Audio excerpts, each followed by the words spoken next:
महोदय, अगर आप गौर करें, बीते कुछ वर्षों और कुछ महीनों में कई सारी फेलोशिप खत्म कर दी गई है।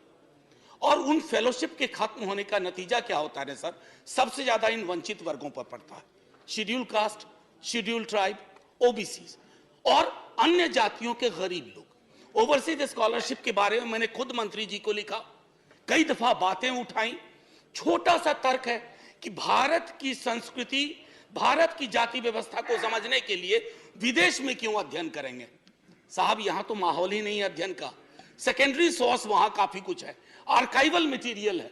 और अगर आप इन चीजों से लोगों को महरूम कर रहे हैं तो जाहिर है कि आपका रेटोरिक है विश्व गुरु बनाना, आप असल में विश्व गुरु बनने की ओर नहीं अग्रसर होना चाहते हैं।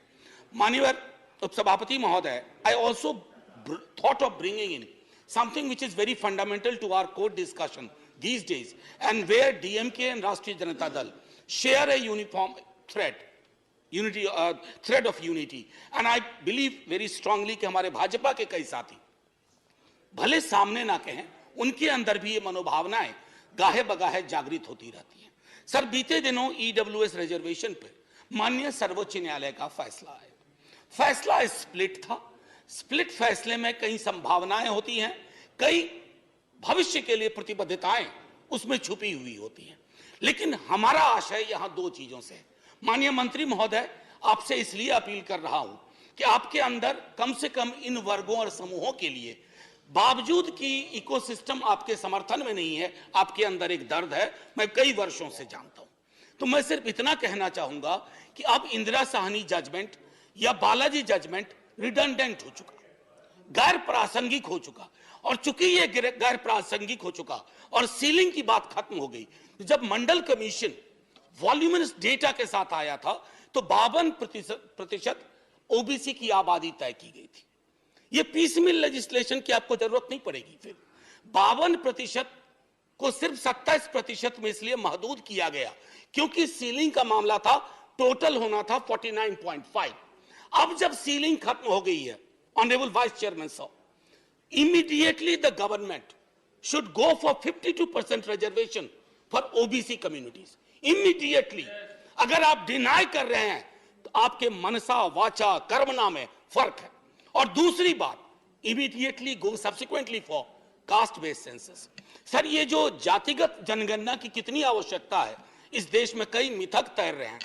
Myths have actually substituted history और इवन फैक्ट्स। इसलिए मैं कह रहा हूं, हमारे दल का लगातार पोजीशन रहा है, हमने सदन में रखा है, हमने बिहार में, हमने इस पर राज्य के स्तर पर, और मैं धन्यवाद दूं, भाजपा भी हमारे साथ है। अगर बिहार की भाजपा हमारे साथ है तो देश की भाजपा क्यों अलग है? आप देश के स्तर पर जातिगत जनगणना में जाइए ताकि यह पता चले कि यहां बाहर मूंगफली बेचने वाला कौन है, ट्रैफिक लाइट्स पे भारत का झंडा बेचता है दिन में 10-20, वो कौन है बच्चा, किसका बच्चा है, उसकी पृष्ठभूमि क्या है। जब तक आपके पास ये वैज्ञानिक आंकड़े नहीं होंगे तब तक आपकी नीति और नीयत दोनों में खोट रहेगा। और हम विपक्ष में इसलिए ऐसा नहीं कह रहे। हम चाहते हैं, हम आपको इलेक्ट्रली हराना चाहते हैं, लेकिन हम आपको रिडिक्यूल नहीं करना चाहते हैं। हम सिर्फ आपको इतना बताना चाहते हैं, अगर संविधान की शपथ ली है तो प्रस्तावना की पंक्तियों के अनुकूल आप जातिगत जनगणना में फौरी तौर पर जाइए। तब तक 52% आरक्षण सुनिश्चित करिए ओबीसी के लिए।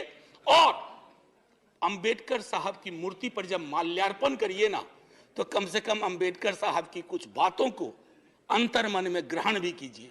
माल्यार्पण सबसे आसान क्रिया है, अंतर्मन में ग्रहण करने में आपकी बहुत सारी बाध्यताएं जो वैचारिकी से आती हैं, पश्चिम के एक नगर से, वो पश्चिम भारत के एक नगर से, वो दूर होंगी। जय हिंद सर, धन्यवाद। Thank you.